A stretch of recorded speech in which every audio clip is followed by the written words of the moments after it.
Right, నమస్తే. Welcome to Andhra Prabha. ప్రస్తుతానికి మనం పంజగుట్ట శ్మశానం దగ్గర ఉన్నాం. సో పంజగుట్ట శ్మశానం మరి నగరానికి దాదాపుగా నడిబొడ్డున ఉంటుంది అంటూ కూడా ఇక్కడ మరి మనకు తెలుస్తున్న అంశం.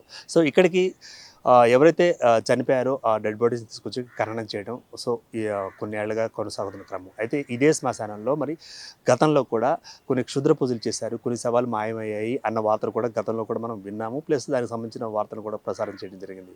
అయితే తాజాగా చార్మినార్ సెంటర్‌కి సంబంధించిన ఝాన్సీ నగర్‌కి సంబంధించిన ఒక దంపతులకి ఇద్దరు కవలలు పుట్టారని తెలుస్తుంది. అయితే ఇద్దరు కవలల్లో మరి ఇక్కడ అంటే వాళ్ళు పుట్టేటప్పుడే కొన్ని సమస్యలతోటి పుట్టారంటూ కూడా స్థానిక ఒక కార్పొరేట్ ఆసుపత్రికి రావడం. సో అక్కడ డెలివరీ అయిన తర్వాత ఆ చికిత్స నిర్వహిస్తున్న క్రమంలో కవలల్లో మొదటి కవలు చనిపోవడం జరిగింది. అయితే శనివారం రోజున ఆ కవలను తీసుకొచ్చి అంటే కవలల్లో ఒకరిని తీసుకొచ్చి ఇక్కడ ఖననం చేయడం జరిగినట్లు మనకి స్థానికులు చెప్తున్నారు. అదేవిధంగా ఆదివారం రోజున మరి కవలల్లో రెండో శిశువు కూడా చనిపోయిన క్రమంలో వారిని ఇక్కడ ఖననం చేయడానికి కూడా తీసుకొచ్చిన క్రమం. అయితే ఇదే క్రమంలో మొదటి శిశువు ఎవరైతే ఉన్నారో కవలలుగా పుట్టారు కాబట్టి కవలలుగా పుట్టిన ఆ శిశువు పక్కనే ఖననం చేసిన ప్రదేశం పక్కనే మరి రెండో ఖననం కూడా చేద్దామనుకుంటూ ఆ దంపతులు అనుకున్న క్రమం. అదేవిధంగా ఇక్కడ ఈ శ్మశానంలో పనిచేస్తున్న ఎవరైతే సిబ్బంది ఉంటారో జిహెచ్ఎంసీ సిబ్బంది, ఆ జిహెచ్ఎంసీ సిబ్బంది ఆధ్వర్యంలో వారిని తీసుకొచ్చి ఇక్కడ ఖననం చేసేందుకు వాళ్ళు ప్రయత్నించారు. అయితే ఒకసారిగా ఆ దంపతులతో పాటు వచ్చిన వాళ్ళ బంధువులు కూడా షాక్కు గురయ్యారు. అయితే ఏంటంటే విషయం, సో మొదటి శిశువుకు సంబంధించిన ఖననం చేసిన ప్రదేశంలో ఖననం మొత్తం ఓపెన్ చేస్తుంది. అదేవిధంగా ఎవరో తీసినట్లుగా ఆనవాళ్ళు కనిపిస్తున్నాయి. సో మొదటి శవం ఖననం చేయడం జరిగింది కాబట్టి సో మొదటి శవం పక్కనే పెడదాం అనుకున్న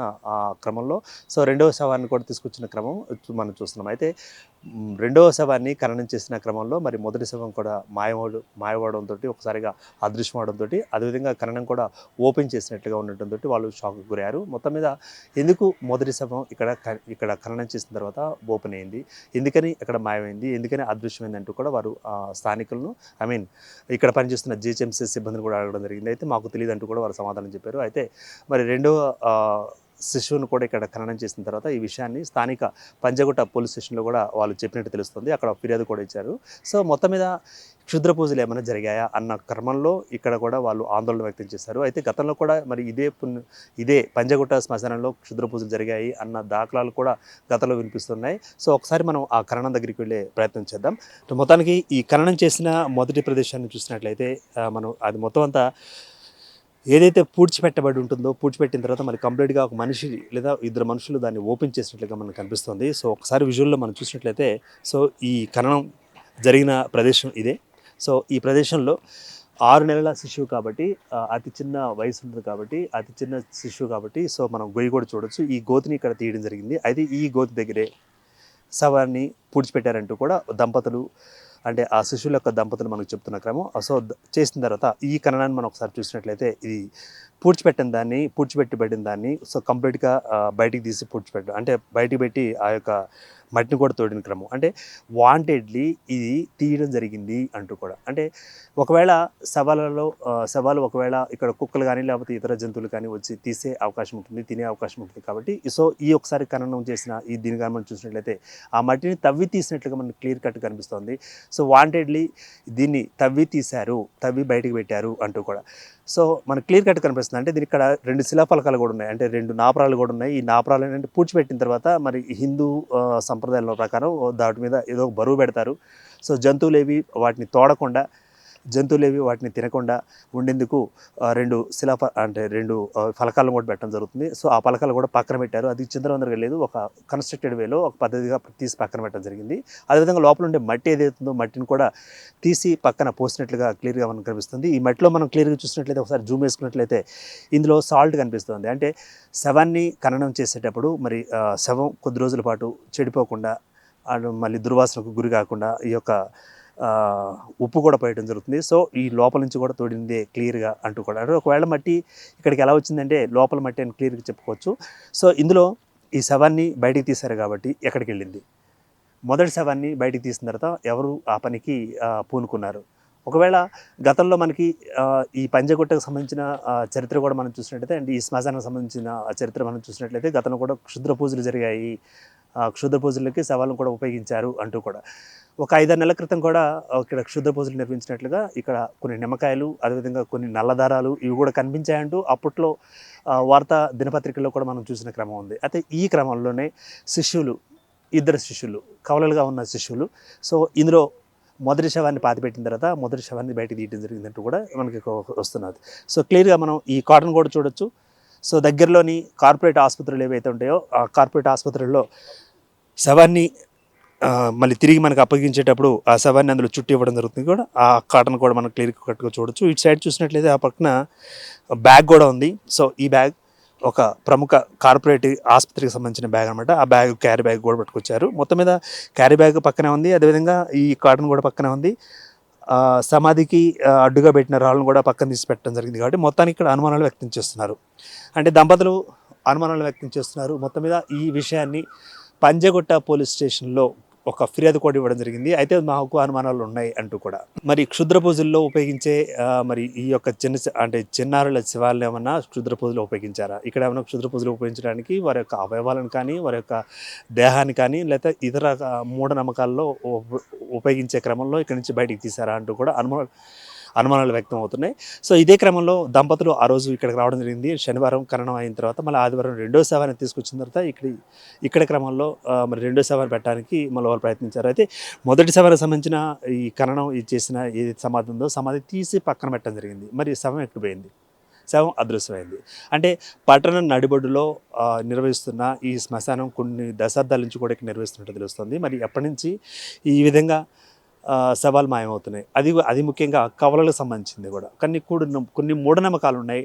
సో కవలల్ని ఒకవేళ మూఢనమ్మకాలకు ఒకవేళ పూజల్లో వాడితే ఏమన్నా అవకాశాలు ఉన్నాయా? లేకపోతే వాళ్ళు ఏమన్నా ప్రయోజనాలు పొందే అవకాశం ఉందా? లేకపోతే ఇంకేమన్నా శత్రుపీడలు, అదేవిధంగా చీడపీడలు, లేకపోతే ఇంకేమన్నా శక్తులకు ఉపయోగించే క్రమంలో మరి చిన్నారుల యొక్క దేహాలను ఉపయోగిస్తారా అంటూ కూడా కొన్ని వాదనలు అయితే బయట ఉన్నాయి. సో మొత్తం మీద కవలలకు సంబంధించిన ఈ శవాన్ని బయటికి తీసి ఏం చేశారు? సో ఇదే క్రమంలో మరి దంపతులు కూడా అక్కడ అనుమానం వ్యక్తం చేస్తున్నారు. అయితే ఈ శవాన్ని పూడ్చిన తర్వాత దాన్ని బయటికి తీసిన తర్వాత మరి రెండో శవాన్ని కూడా ఇక్కడ ఖననం చేయడం జరిగింది అంటూ కూడా మనకి స్థానికంగా ఉన్న వీళ్ళు చెప్తున్నారు. ప్లస్ ఇది కూడా చూడండి, సేమ్ ఇదే విధంగా ఆ శవాన్ని కూడా ఖననం చేయడం జరిగింది. అయితే ఆ శవాన్ని ఖననం చేసిన తర్వాత దాని మీద రాళ్ళు అవి పెట్టేసేసి మొత్తం అంత పైన నుంచి ప్యాక్ చేస్తారు. ఎందుకంటే ఇటు నుంచి లోపల నుంచి గాలి రాకుండా బయటికి, అదేవిధంగా గాలి లోపలికి వెళ్ళకుండా, మరి జంతువులు బయటికి తీయకుండా, సో మొత్తం మీద పకడ్బందీగా సమాధి చేయడం జరిగింది. అయితే మొదటి శిశువు ఏమైంది? సో మొదటి శిశువుకు సంబంధించిన ఇక్కడ మనం ఇంకోటి చూడొచ్చు. అంటే వాళ్ళు రోబ్స్ ఉంటాయి. అంటే శవాలని చుట్టుపెట్టడానికి ముందు వాళ్ళు హాస్పిటల్లో ఉన్నప్పుడు అతి చిన్న వయసులో ఉన్నారు కాబట్టి 6 నెలల వయసు బేబీస్ కాబట్టి వాళ్ళు, సో ఈ పొత్తిళ్లలో గుడ్డలు పెట్టి మనం చూసుకునే క్రమం చూసాం. సో ఆ పొత్తిళ్లలోని గుడ్డలు కూడా ఇక్కడ కాల్చి పడేసింది. ఎందుకంటే మనిషికి సంబంధించిన ఒక ఖననం పూర్తయిన తర్వాత వారికి సంబంధించిన వస్తువులు కానీ, వారికి సంబంధించిన ఏవైతే దుస్తులు ఉంటాయో అవన్నీ కూడా కాల్చడం అనేది మన హిందూ సాంప్రదాయం ప్రకారం మనం చూస్తున్నాం. అది కూడా కాల్చేయడం జరిగింది. అయితే ఇక్కడ మొత్తం మీద అనుమానం వ్యక్తం చేస్తున్నారు. అదేంటంటే మొదటి శిశు శవం ఏమైంది? ఒకవేళ ఏమైనా మూఢనమ్మకాలుగా ఏమైనా ఆ శవాన్ని ఉపయోగించుకున్నారా అన్న కోణంలో కూడా పోలీసులు దీనికి సంబంధించిన దర్యాప్తు కూడా చేస్తున్నట్లుగా మనకు తెలుస్తుంది పంజగుట్ట పోలీసులు. అదేవిధంగా విజువల్లో చూస్తున్నామని పోలీస్ డిపార్ట్మెంట్ వాళ్ళు కూడా మనకి వచ్చినట్లు తెలుస్తుంది. సో వీరు కాటి కాపరి ప్లస్ వారిని కూడా కొంతమంది ఎవరైతే సిబ్బంది ఉంటారో వారిని కూడా ఇక్కడ తీసుకొచ్చి వాళ్ళు అడుగుతున్నట్లుగా ఉంది. అంటే వారికి అందిన ఫిర్యాదు ఏదైతే ఉందో ఆ ఫిర్యాదు మేరకు మరి పోలీసులు కూడా రంగంలోకి దిగారు. సో రహస్యాన్ని ఛేదించడానికి అసలు ఏం జరుగుతుంది, నడిబొడ్డున ఉన్న సమాధులలో ఏం జరుగుతుంది, ఇక్కడ బయటికి తీసిన శవాలు ఏమవుతున్నాయి అన్న క్రమంలో మరి పలు ఆరోపణలు కూడా గతంలో ఉన్నాయి. సో ఇదే క్రమంలో తాజాగా మరి శనివారం లేదా ఆదివారం రోజున దంపతులు అంటే చార్మినార్ ఏరియాకి సంబంధించిన ఝాన్సీ నగర్కి సంబంధించిన ఈ దంపతులు ఎవరైతే ఉన్నారో కవలను పోగొట్టుకున్న అంటే మృతి చెందిన దంపతులకు సంబంధించిన బంధువులు, అదేవిధంగా వారు కూడా ఒక పోలీస్ కేసు అయితే పెట్టడం జరిగింది. దాంట్లో భాగంగా మరి కాటి కాపరి, అదేవిధంగా ఇక్కడ ఉండే స్థానిక సిబ్బందిని కూడా అడుగుతున్న క్రమం మనం ప్రస్తుతానికి తాజాగా చూస్తున్నాం. వారిని అసలు ఏం జరిగి ఉండొచ్చు అన్న కోణంలో కూడా ఇక్కడ ఏమైనా క్లూలు దొరుకుతాయా, లేకపోతే ఇంకేమన్నా పూజలు ఇట్లా చేసే అలవాటు ఇక్కడ ఏమైనా ఉందా? సో ఇందులో కాటి కాపరి అదేవిధంగా మరి జిహెచ్ఎంసీ స్థానిక సిబ్బంది ఏమన్నా వాళ్ళ పాత్ర ఉందా అన్న కోణంలో కూడా వారు అనుమానాలు వ్యక్తం చేస్తూ చేసిన ఫిర్యాదుకు వారు ఒక స్పందనగా మరి పోలీసులు కూడా రంగప్రవేశం చేశారు.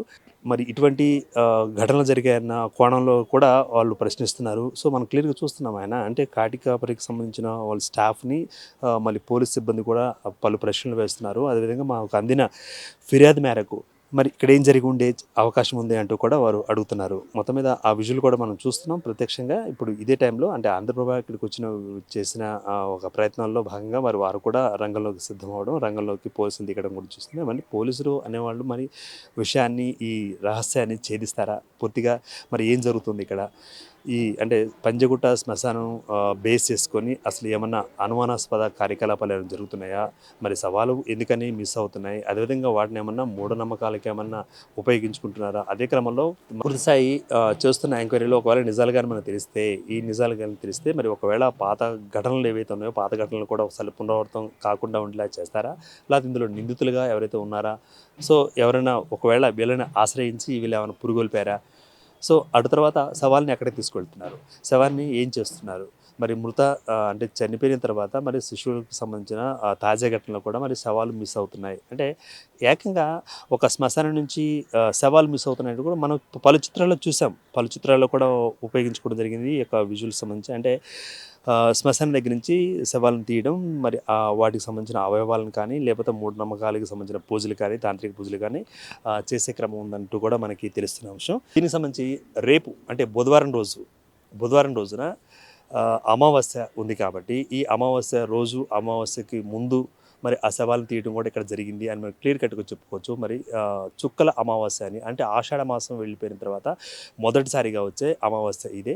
సో దీనికి ఒక పవిత్రత కూడా ఉంది ఆ రోజుకి. ఎందుకంటే పవిత్రత పితృదేవతలకు లేకపోతే ఎవరైనా చనిపోయిన వాళ్ళకి మరి తర్పణాలు వదలడం, అదేవిధంగా శాంతి పూజలు చేయడం అన్నది కూడా మన హిందూ సాంప్రదాయంలో నడుస్తూ వస్తున్న క్రమం. అదేవిధంగా మరి ఈ చిన్నారుల శవాలని ఏమన్నా తాంత్రిక పూజలకు ఉపయోగించుకుంటున్నారా? అదే క్రమంలో ఇక్కడ మిస్ అయ్యాయి.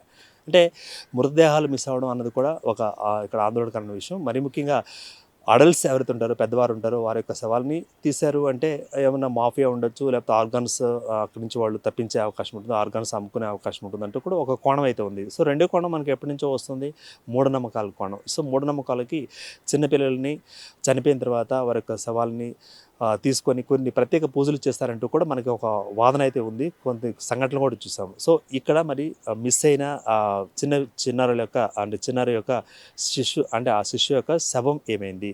తాంత్రిక పూజలకు ఏమైనా వాడారా? ఎందుకంటే చుక్కల అమావాస్య అని రేపు బుధవారం అంటే ఈరోజు మంగళవారం, రేపు పొద్దున బుధవారం కాబట్టి బుధవారం రోజు అమావాస్య ఉన్న క్రమంలో దానికంటే ఆ రోజు కంటే ముందు 2-3 రోజుల ముందు జరిగిన ఘటన కాబట్టి దీనికి లింక్ ఉందా అన్న కోణంలో కూడా పోలీసులు నిజ నిర్ధారణ చేసేందుకు, అదేవిధంగా మూఢనమ్మకాలను పారదోలే విషయంలో పోలీసులు అవిశ్రాంతంగా శ్రమ చేస్తున్నారు. కానీ అంటే రాజధానిలోని నడిబొడ్డున పంజగుట్ట శ్మశానం ఏరియాలో మరి ఇలాంటివి జరుగుతున్నాయి అన్న కోణంలో కూడా వారు ఎంక్వైరీ చేస్తున్నారు. ఎందుకని ఈ నేమ్ వస్తుంది, ఎందుకని ఇక్కడ వార్తలు వస్తున్నాయి, ఎందుకని ఇక్కడ సవాల్ మిస్ అవుతున్నాయి. సో మిస్ చేసిన తర్వాత ఎవరు దానికి పాల్పడుతున్నారో, అదేవిధంగా ముఠా ఏమైనా ఉందా అంటూ కూడా. సో మొత్తానికి పోలీసులు అయితే రంగప్రవేశం చేశారు. మన ఆంధ్రప్రభ ఇక్కడికి వచ్చి విజిట్ చేసినప్పుడు వాళ్ళు కూడా కాటి కాపరి ప్లస్ కొంత సిబ్బందిని కూడా ఇక్కడ అడుగుతున్న ప్రశ్న చూస్తున్నాం. మొత్తం మీద ఇక్కడ తేలాల్సిన అంశం ఏంటంటే పంజగుట్టలో శవాలు ఎందుకు మిస్ అవుతున్నాయి, మరి ఇక్కడ నడిబొడ్డున మరి క్షుద్ర పూజలు ఎందుకు చేస్తున్నారు, ఏం ఆశించి చేస్తున్నారు, దాని వెనుకన ఒక మాఫియా ఉందా, ఒక ముఠా ఉందా, లేకపోతే ఏమన్నా క్షుద్ర మాంత్రికులు కూడా హైదరాబాద్ నడిబొడ్డును కూడా ఉన్నారా, ఉండబట్టే ఇటువంటివి జరుగుతున్నాయా అన్న అనుమానాలు అయితే బయట వ్యక్తం అవుతున్నాయి.